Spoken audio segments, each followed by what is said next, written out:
So yesterday I attempted to upload the video that I recorded yesterday, but it was so long so it wouldn't allow me to upload it. So I'm re-recording it today, which is kind of good because yesterday I think I was able to pull myself together, and I want this video to be as raw as possible for you to witness exactly what I'm going through, and then that way you understand me a little bit more. Because today I woke up and I'm getting those like panic attacks, that anxiety, and all I want to do is cry, and I'm trying so hard to pull myself together and remind myself that everything's gonna be okay.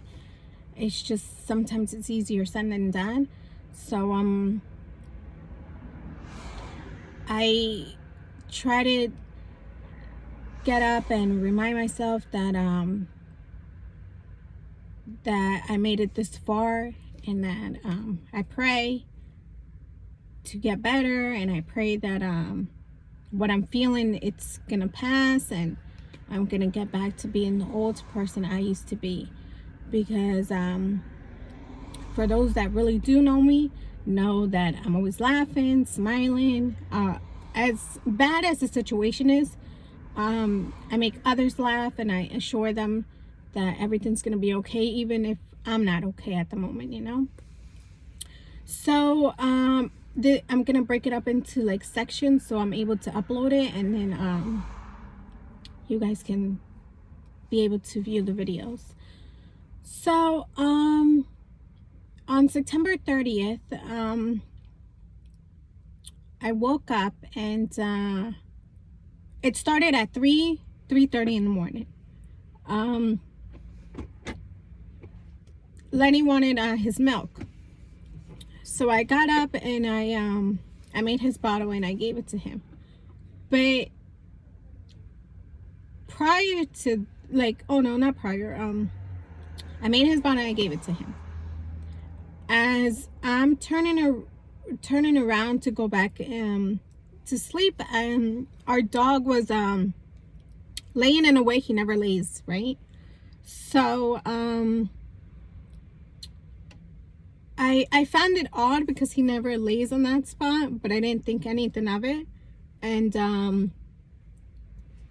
I also didn't I heard him throwing up before that, but again, he used to do that from time to time, and I'm like, okay, like, it's no big deal, I'll clean it up in the morning. I always would leave his bowl of food because I knew I had to work the next day, so I will always prep it so it'll be easier for me to get Lenny ready, and then take him to my mom's, and then that way his food was set, you know, his water and everything. So that night, once I got Lenny's bottles, I heard Chico suspirando, and like it sounded like he was gasping for air, but I didn't think anything of it because, again, he used to do that from time to time. And that day I was so tired, and I laid down, and I remember I had the air conditioner on because I was so hot, and I feel like maybe if I wouldn't, so then I woke up. Victor and I are getting ready for work, and I went by the door. I put his food in his little thing where I always put it, and Victor asked me if I had taken Chico out, and I'm like, no, I'm about to. I was like, if you want, go to work, and I'll take him out. But prior to that, Chico was laying down, and I opened my drawers to get my work clothes out. But again, I didn't think anything of it. I was like, oh, he's tired, he's sleeping. And then Victor goes to check on him, and when he checked on him, he was like,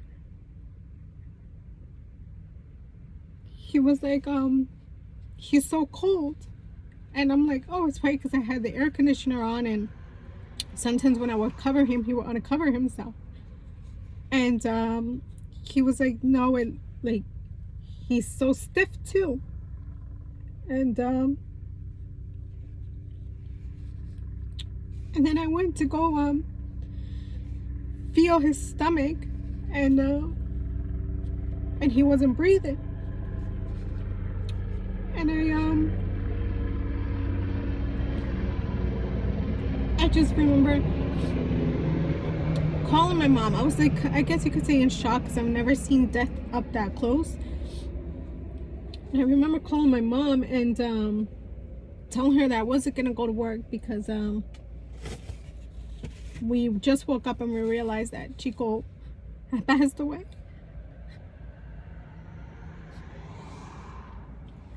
And so I called my job, and I spoke to one of my coworkers, and I just told her like that I wasn't gonna go to work because we just found out that Chico passed away and we didn't realize, you know. So we take him to the vet, and we, in order to, like, we had to bring him into the car, and also my dad helped Victor to bring him into the car. And I could see that Victor was trying to be strong, but he ended up breaking down. And the last thing that Lenny saw was us bringing Chico into the car. And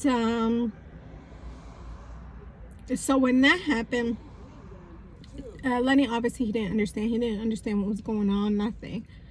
So so we get to the vet, and at that point I'm like, my head's all over this place. Like, I saw people bringing their dogs to like get checked and all, and I was bringing my dog because he was no longer with us. So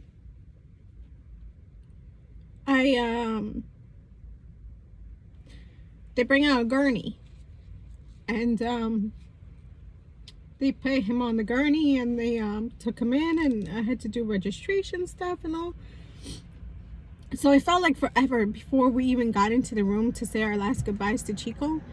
And they ask you like if you want to keep, like, if you want a paw print, a nose print, all that. And at first Victor didn't want to, but then I was like, no, like, I can't base a decision this like important based on how I'm feeling right now. So I said, I was like, yeah, like, I want his paw prints and all.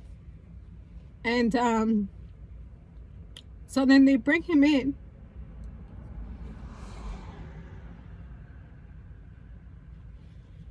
and that's when I lost it.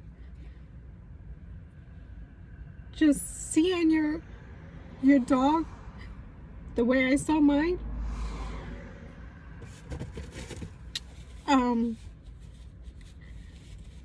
it's a feeling that I wouldn't wish upon my worst enemy. Like, it's so many things run through your head. And my my head, what was running was the times I would get so mad when he would chew something out, like one of my pillows, or he would break stuff. And at that moment you realize that material things aren't everything. And if I could turn back time and I could have Chico here, I would let him chew up anything he wanted. But then it's not that easy, you know. You always have to do everything when the person's alive or when your pet is alive, because afterwards it's always that guilt that hits, and it's like I should have done this, or I could have done better, or so so I remember I gave Chico the biggest hug, and I kissed the top of his head and his nose, and I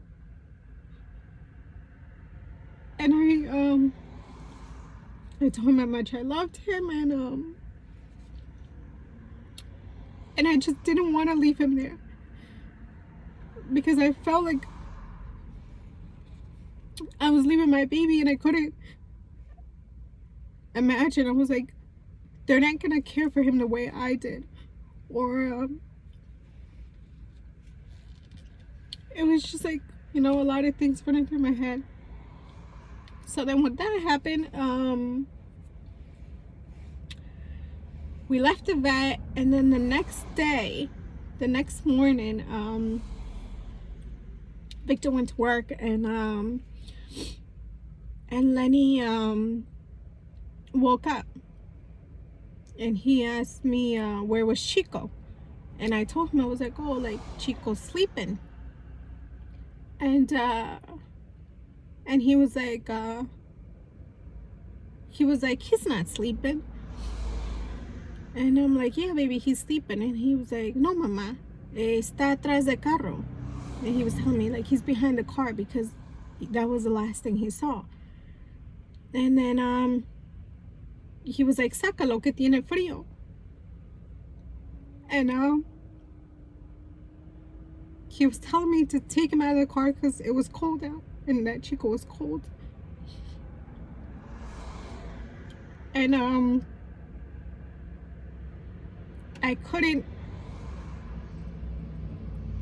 I didn't know how to explain to him everything that was going on without like breaking down.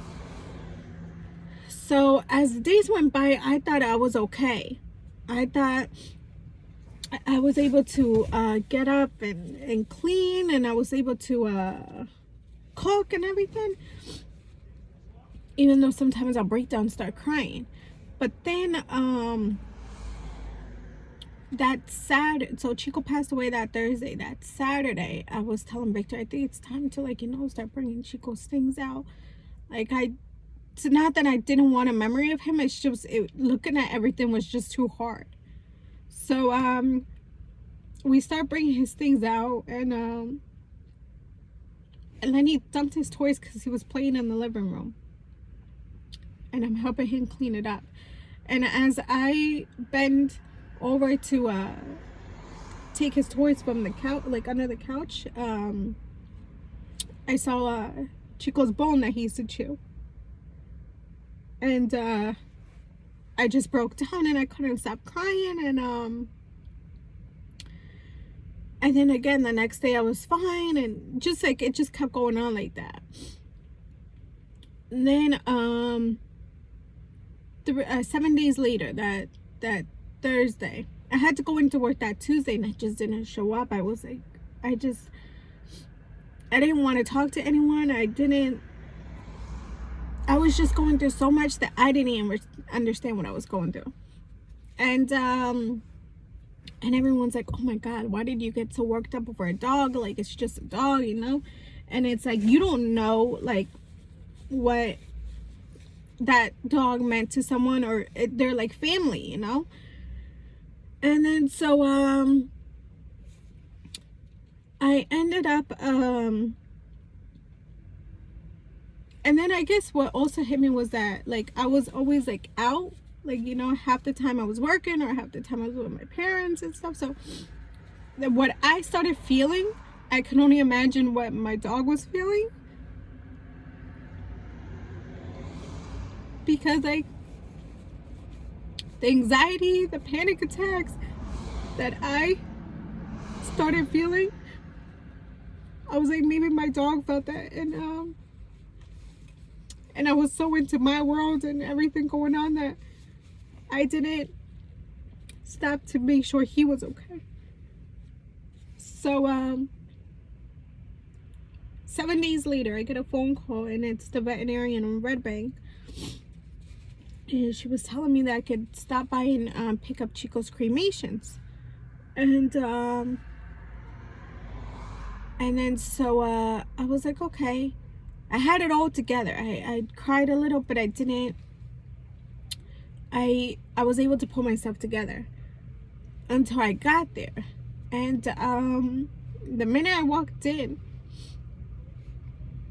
you get the sense of every dog and animal that's been there.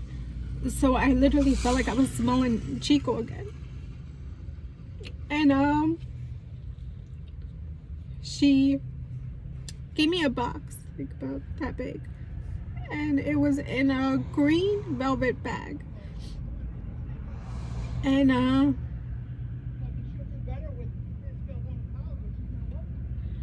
And then that's when I lost it. I broke down and I couldn't stop crying. And the vet tech, she hugged me and she was like, I'm sorry. She was like I know it's hard.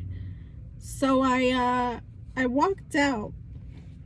Once I got in my car, I started crying because I made that drive by myself because I didn't want to bother Victor. I know he was working, and I didn't want Lenny to go because I didn't want him to ask me questions, you know. So at that moment, I drove home and I brought his box to the house and everything, and then that's where it all started. That's where I literally went down here completely. I think it was,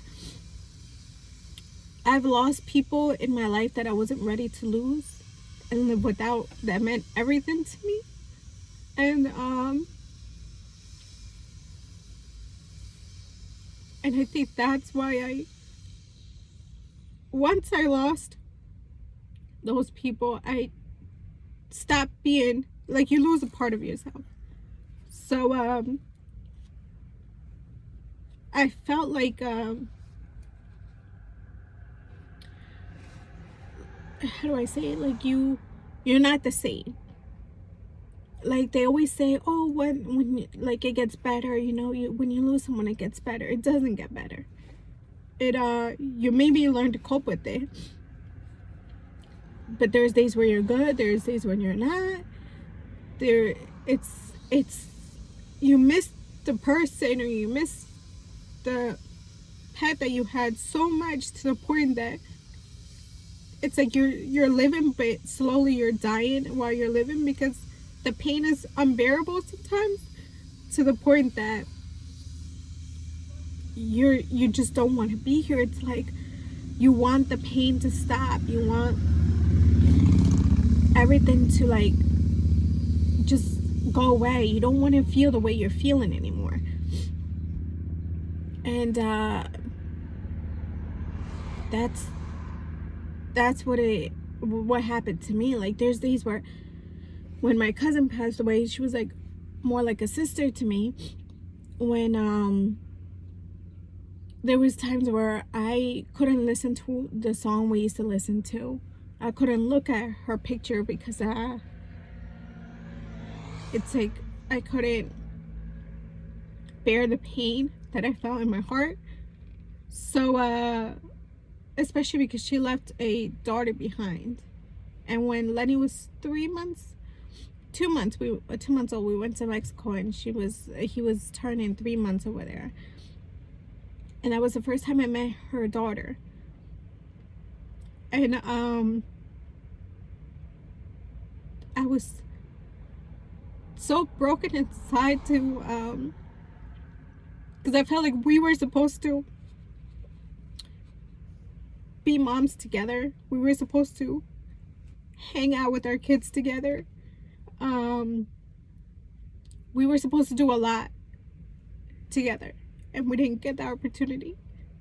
And so seeing her daughter for the first time, and I just couldn't imagine as a mom what she must have felt like knowing she was dying and not being able to do anything about it and leaving her daughter behind, you know, because her daughter was so young. And then when my grandma died, I remember she died because she had fell. So what happened was that Lenny had a brain tumor, and we ended up going to Mexico and praying and hoping that everything was gonna be okay. And my grandma ended up going to she ended up going to Mexico. She lived in Mexico. She ended up going to the church there and praying, and her prayer was she said to God that if something had to happen to her for Lenny to be okay, not go through what he was going through, for God to take her instead of him. And after she fell, a couple months later, she ended up having a whole bunch of complications from the fall she had, and then she ended up passing away. And then he ended up not having anything. When they did his MRIs and his CAT scans, they said it was a miracle that he didn't have the brain tumor anymore, so he didn't have to get brain surgery. And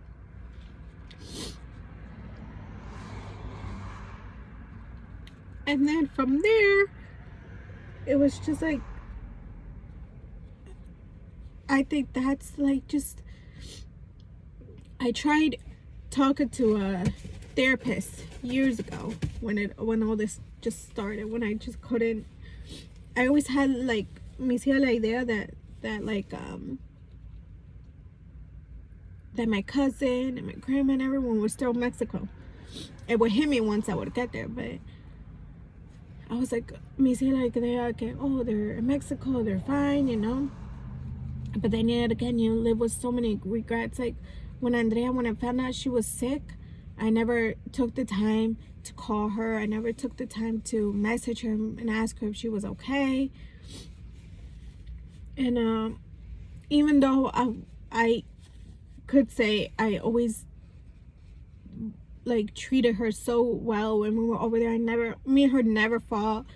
We were always laughing, so that kind of brings me a little bit of comfort to know that maybe